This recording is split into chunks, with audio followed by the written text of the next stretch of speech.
আসসালামু আলাইকুম। আমি লুনা মৌলভীবাজার থেকে আছি আপনাদের সাথে। আমার পাশে আমি চ্যানেলে সবাইকে স্বাগতম। ভিউয়ার্স বন্ধুরা, আরেকটি নতুন দিনে আপনাদের মাঝে নতুন আরেকটি ভিডিও নিয়ে আমি চলে এসেছি। তো বন্ধুরা, দেখতে থাকুন আমার আজকের ভিডিও। শুরুতেই সবাইকে অনুরোধ করছি ভিডিওটির শুরু থেকে শেষ পর্যন্ত আমার ভিডিওটি কন্টিনিউ করার জন্য। আর আপনি যদি আমার চ্যানেলে নতুন হয়ে থাকেন আর আমার ভিডিওর কোনো অংশ যদি আপনার মনে একটু স্থান পেয়ে যায়, প্লিজ আমার চ্যানেলটিকে সাবস্ক্রাইব করে আমার পাশেই থেকে যাবেন। সেই সাথে সুন্দর করে একটি কমেন্ট করবেন। আর লাইক তো বন্ধুরা অবশ্যই আশা করছি।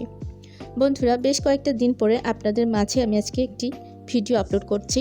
আসলে আমার বেশ কিছু সমস্যা ছিল, মানে ঠান্ডার প্রবলেম ছিল, এটা তো জানেনই অনেকে। তো যাই হোক, এই ঠান্ডার কারণে আমি একটু অসুস্থ ছিলাম।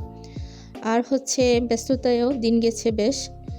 ঘরের ব্যস্ততা, আমাদের মহিলাদের যে ব্যস্ততা থাকে, যেহেতু অসুস্থ, তার মধ্যে আবার ঘরের কাজকর্ম সব কিছু মিলে ভিডিও দেওয়া পসিবল হয়নি বন্ধুরা।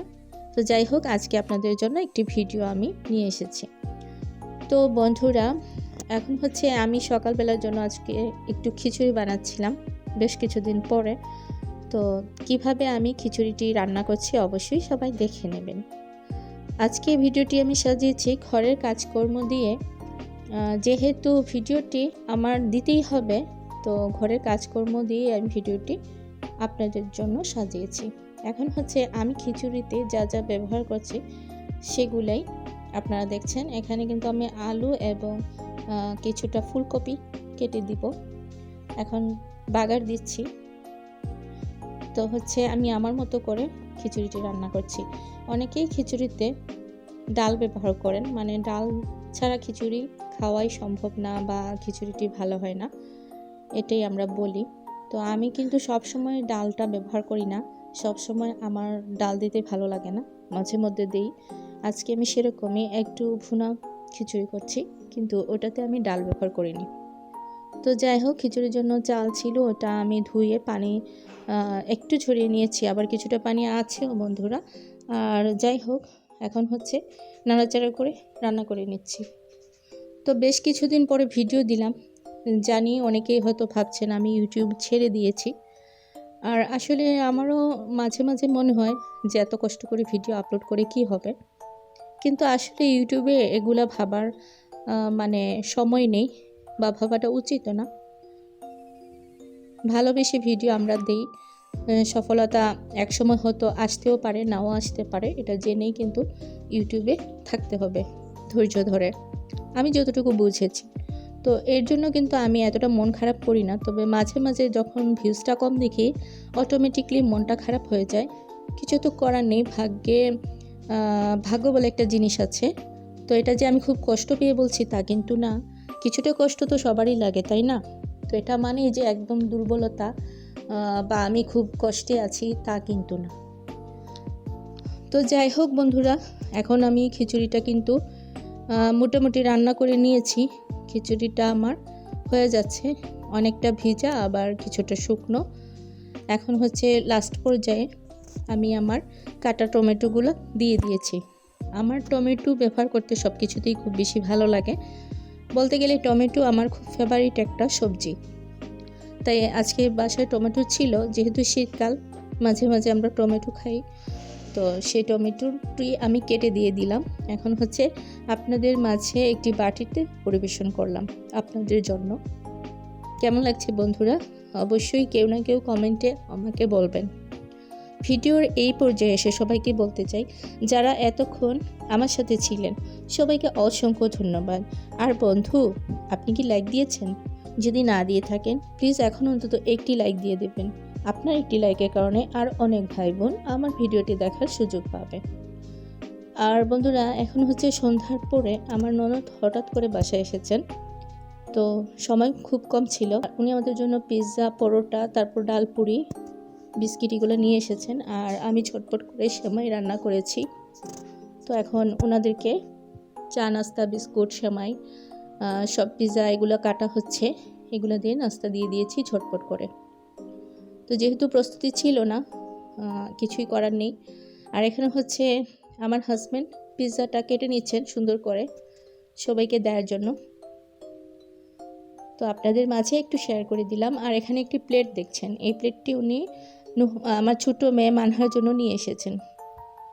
ওর খুব পছন্দ হয়েছে প্লেটটি দেখে, আমারও ভালো লেগেছিল। ওর প্লেটটির ডিজাইনটা অনেক সুন্দর ছিল। উনি কিন্তু আমাদের জন্য আরও কিছু জিনিস নিয়েছেন। এগুলো হচ্ছে সবজি, ওনার হাজব্যান্ড ওগুলা নাকি সবজির চাষ করেছিলেন, তো সেখান থেকে 2-3টি সবজি আমাদের জন্য নিয়ে এসেছেন, আপনারা একটু পরে দেখবেন। আর এখানে হচ্ছে এই যে টেবিলে আমি নাস্তা দিয়ে দিয়েছি সবাইকে, দেখেন বন্ধুরা সাজিয়ে দিয়েছি। তারপর হচ্ছে মেহমানরা কিন্তু অলরেডি চলে গেছে, এখন আমি আর আমার বড় মেয়ে খাচ্ছি এই যে ওনারা যাওয়ার পরে। তারপর হচ্ছে আমরা সেমাই খেয়ে নিয়েছিলাম। আর এখন হচ্ছে বেডে নিয়ে এসেছে চা, যেহেতু ও বেডেই বসেছিল আমার মেয়ে, তো এখন আমরা চা খাবো। তারপর হচ্ছে পরোটা এবং ডাল পুরি রেখেছি, উনি এগুলো নিয়ে এসেছেন একটু আগে বলেছিলাম। তো হচ্ছে একটা একটা করে খাচ্ছি। আজকে যেহেতু অনেক দিন পরে ভিডিও দিচ্ছি এবং আমার গলায় একটু সমস্যা হচ্ছে, তাই ভয়েস দিতে আপনাদের হয়তো খারাপ লাগবে আমার ভয়েস শুনতে, একটু সবাই কষ্ট করে বুঝে নেবেন, ক্ষমা সুন্দর দৃষ্টিতে দেখবেন। এই যে বন্ধুরা এই সবজিগুলা ওনারা নিয়ে এসেছেন, এখানে হচ্ছে ওনার চাষ করা, মানে উনি শখের বসে এগুলা বাড়িতে মাঝে মধ্যে নাকি করেন। তো এখানে আছে ধনিয়া পাতা, এটা ওনাদের বাড়ির, তো যেহেতু ফরমালিন মুক্ত তাই ভালো লাগছে। এটা আমরা কিন্তু কিনে খাই সব সময়, এরকম সবজি আমাদের খাওয়াটা খুবই কম হয়, যেহেতু আমরা সবাই শহরে থাকি এই কারণে আর কি। তো বন্ধুরা এই যে ধনিয়া পাতা, তারপর এখানে আছে বাকি জিনিস, লাউ আছে, মিষ্টি কুমড়া আছে, তারপর হচ্ছে ফরাস বলে ওইটার বিচি আছে, তারপর হচ্ছে কাঁচামরিচ, এই সব কিছু ওনারা নিয়ে এসেছেন। তো যাই হোক, যেহেতু নিজের চাষ করা সবজি, এটা জেনে এবং শুনে অনেক বেশি ভালো লেগেছিল। এটার স্বাদ কিন্তু অন্যরকমই থাকে। এই যে বিচিগুলা, এখানে 1 কেজির উপরে বা 1 কেজির মতো বিচি হবে, খুব ফ্রেশ ছিল দেখতে, আপনাদেরকে একটু শেয়ার করে দিলাম, আপনাদেরও হয়তো একটু ভালো লাগবে। আর সবাই কিন্তু যে জমিতে চাষ করা জিনিস খেতে পছন্দ করেন, কারণ ওইখানে তো ভেজাল কিছু থাকে না।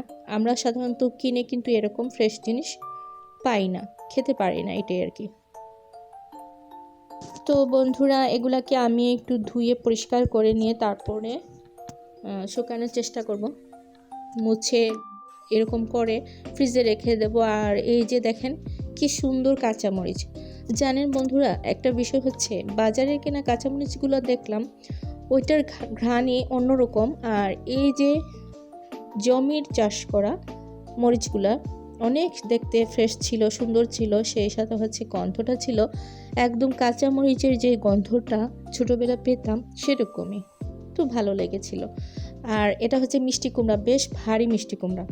এটা যখন কেটেছি, মানে পরে একটা ভিডিওতে আপনারা কাটা অংশ দেখবেন কিভাবে কেটেছি, রান্না করেছি। আর এখানে শুধু সারা মিষ্টি কুমড়াটা আমি দেখিয়ে দিচ্ছি। এটা কিন্তু কাটার পরে ভেতরও কিন্তু মোটামুটি খালি ছিল না, মানে ভরাট করা ছিল, অনেক ভারী একটা মিষ্টি কুমড়া, দেখতেও কিন্তু বেশ সুন্দর ছিল, তাই না বন্ধুরা? কি বলেন? অবশ্যই কমেন্ট করে বলবেন আপনাদের কীরকম লেগেছে আমার আজকের ভিডিওটি। তো বন্ধুরা এখন হচ্ছে এটা দেখছেন একটি লাউটাও বেশ হৃষ্টপুষ্ট ছিল, তো রান্না করলে হয়তো ভালো লাগবে, যেহেতু লাউটা কচি ছিল আর বেশ সুন্দর ছিল, দেখে মনে হচ্ছে ভালোই হবে রান্না করলে। তো আপনাদেরকে ভালোভাবে আমি দেখিয়ে দিচ্ছি। আমি আমার ডাইনিং টেবিলের উপরে এগুলো রেখেছিলাম আপনাদেরকে দেখানোর সুবিধার জন্য। তো এই হচ্ছে বন্ধুরা সবজিগুলা ওনারা যেগুলো নিয়ে এসেছেন সব কিছুই আপনাদেরকে দেখানো শেষ আমার। বন্ধুরা আমি জানি না কে এখন পর্যন্ত আছেন আর কে নেই, তবে যারা আছেন অবশ্যই তাদের প্রতি আমি কৃতজ্ঞ থাকবো। আমরা সবাই চাই যাদের ইউটিউব চ্যানেল আছে তারা একটু একটু করে, 1 পা 2 পা করে সামনে এগিয়ে যেতে, আর আমাদেরকে সবাই সাপোর্ট করুক, অন্তত কেউ না কেউ। আগে একটা সময় ছিল বন্ধুরা, আমি বেশ কিছু পরিচিত ভাবি, বেশ কিছু বেশ কিছু ভাই বোন, ছোট ভাই বোন বলতে বোনদেরকে, সবাই মোটামুটি মেয়েরা, ছেলেরা বলতে নেই, তো আমি অনেক মেয়েদেরকে, অনেক ভাবি আপাদেরকে বলেছি ভিডিও দেখার জন্য। যখন প্রথম ভিডিওটা খুলেছিলাম, চ্যানেলটা খুলেছিলাম প্রথম তখন কিন্তু বলেছিলাম যে আমার চ্যানেলটা সাবস্ক্রাইব করবেন, ভিডিওটা দেখবেন প্লিজ, তারপর লাইক দিবেন, কমেন্ট করবেন। অসংখ্যবার বলেছি, শুধু আমি না, আমার মতো প্রত্যেকটা ইউটিউবার এই কাজটা করে থাকেন। এটা কিন্তু একটা ভুল। আপনারা এভাবে কাউকে রিকোয়েস্ট করবেন না, কারণ তারা কেউই আপনার ভিডিও দেখবে না।